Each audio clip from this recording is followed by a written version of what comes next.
¿Qué es y para qué nos sirve ahora un sindicato? Los sindicatos desarrollan una labor de estudio al preparar la información pertinente previa a una negociación colectiva o antes de elaborar el pliego pelitorio que acompaña a un desplazamiento. Hablar del sindicalismo o de los sindicatos en nuestro país normalmente no nos lleva a un resultado grato por diversas circunstancias, sobre todo por el desconocimiento que tiene la sociedad en general acerca de estos, y por la mala fama que también se ha ganado a pulso por la gestión que hacen de los mismos diversos actores del mundo laboral. En México tenemos un alejamiento radical entre los sindicatos y los trabajadores, claro, con sus debidas y honrosas excepciones, pero si consideramos que del universo de contratación colectiva en nuestro país solamente el 17% es efectiva, podemos entender el motivo por el cual los trabajadores mexicanos en su mayoría desconocen el propósito que tienen estas organizaciones, así como su naturaleza, por lo cual de una manera sencilla explicaré su función. El antecedente histórico de los sindicatos los encontramos en los gremios medievales, que eran organizaciones de trabajadores que tenían el mismo oficio y que creaban para regular de una manera rudimentaria, entre otras cosas, el costo de los servicios que proporcionan a los gremios de los poblados, siendo así que, por ejemplo, los herreros o los carpinteros formarían su propio gremio e incluso en ocasiones trabajarían en conjunto cuando se les encomendaba grandes proyectos, como podría ser la edificación de una catedral, donde el gremio de construcciones tendría una mayor participación, y es precisamente dentro de este gremio donde nacería la francmasonería. Será a mediados del siglo XIX, durante la etapa inicial del capitalismo industrial, cuando los trabajadores, cansados de las pésimas condiciones laborales y de los extenuantes jornadas de trabajo, reactiven esa unión gremial.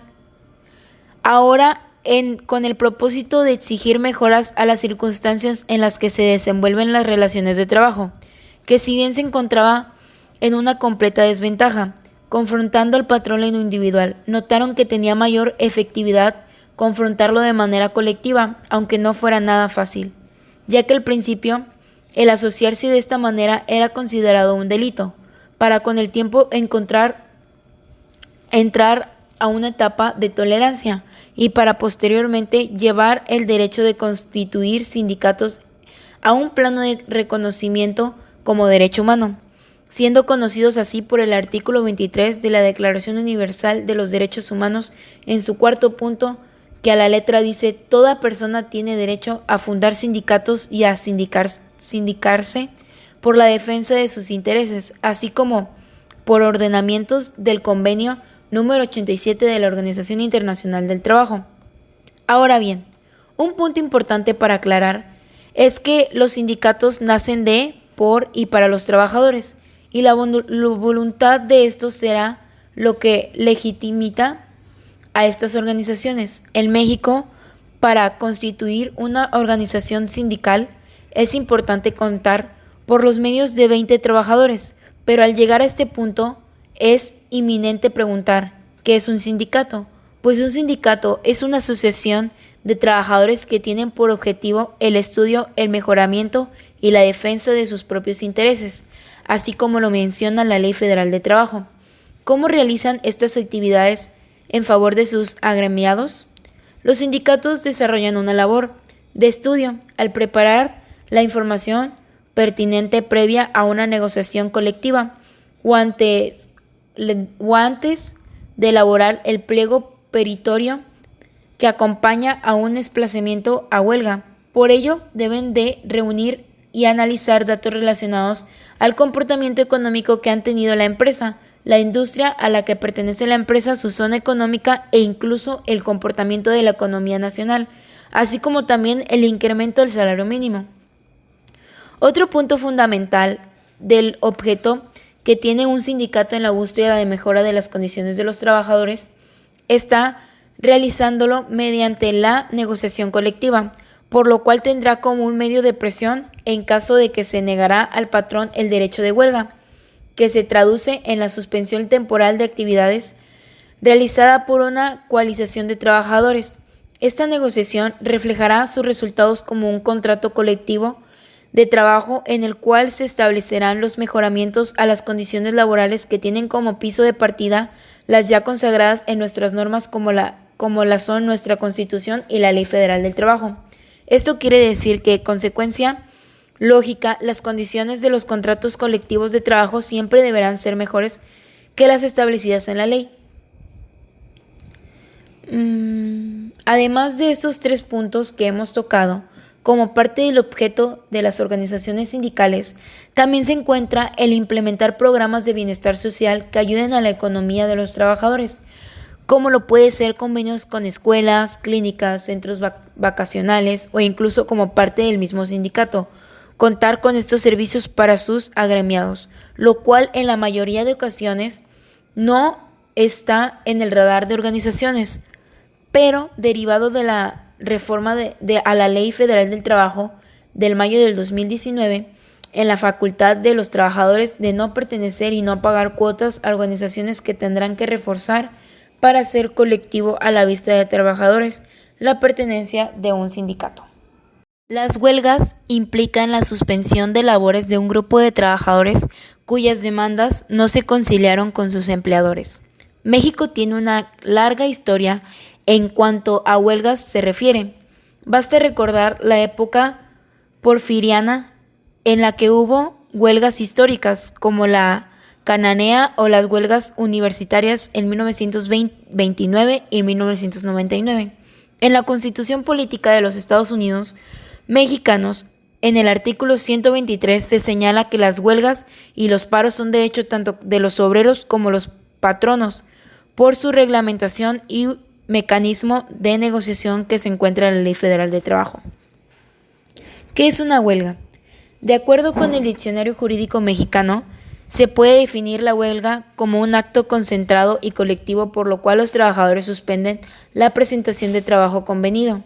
De forma más precisa podemos encontrar que la huelga es la acción colectiva de los trabajadores que mediante la suspensión temporal de sus labores habituales tienen por fin equilibrar los diversos factores de la producción, armonizar los derechos de los trabajadores con los derechos de los patrones. Así que una huelga surge de una inconformidad casi siempre de los trabajadores respecto a sus condiciones laborales o salariales, y ante la falta de acuerdos previos se recurre a estos recursos para lograr sus demandas. La Ley Federal de Trabajo en el artículo 450 indica que los objetivos de una huelga son conseguir el equilibrio entre diversos factores de la producción, armonizando los derechos de trabajo con los de capital, obtener del patrón o patrones la celebración de un contrato colectivo de trabajo y exigir su revisión al terminar el periodo de vigencia, de conformidad con lo dispuesto en la misma ley. Obtener de los patrones la celebración de contrato ley y exigir su revisión al terminar el periodo de su vigencia.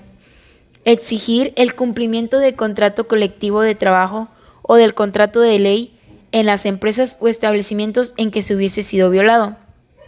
La huelga lícita o ilícita. En la ley federal también se conocen los criterios para determinar que si una huelga es ilícita o ilícita, donde el factor principal es el acuerdo entre la mayoría de los trabajadores.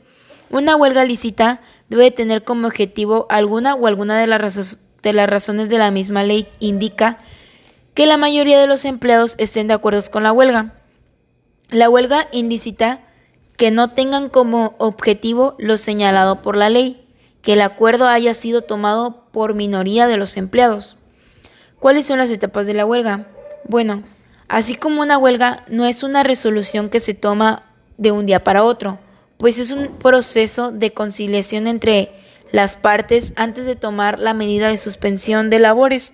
En todo México, los patrones deben ser informados, pues se puede llegar a acuerdos antes de estallamientos de la huelga. Para llegar a una huelga hay diferentes etapas que describiré a continuación.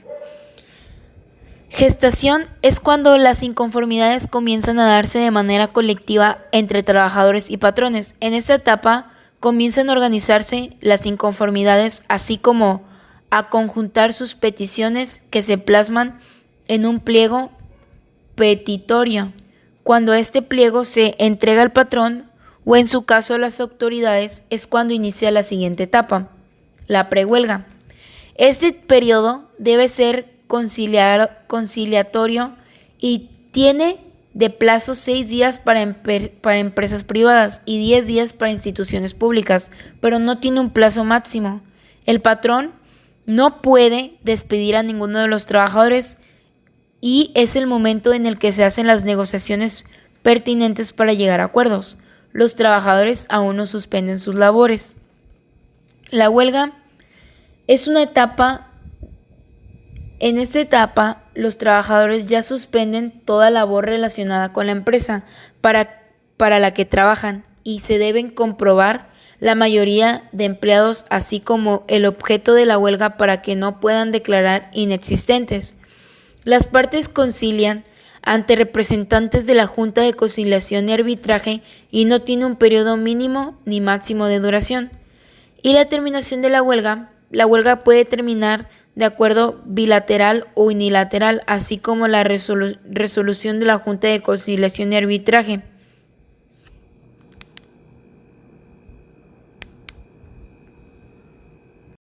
Estructura, partes y elementos básicos de una nómina. ¿Qué es una nómina?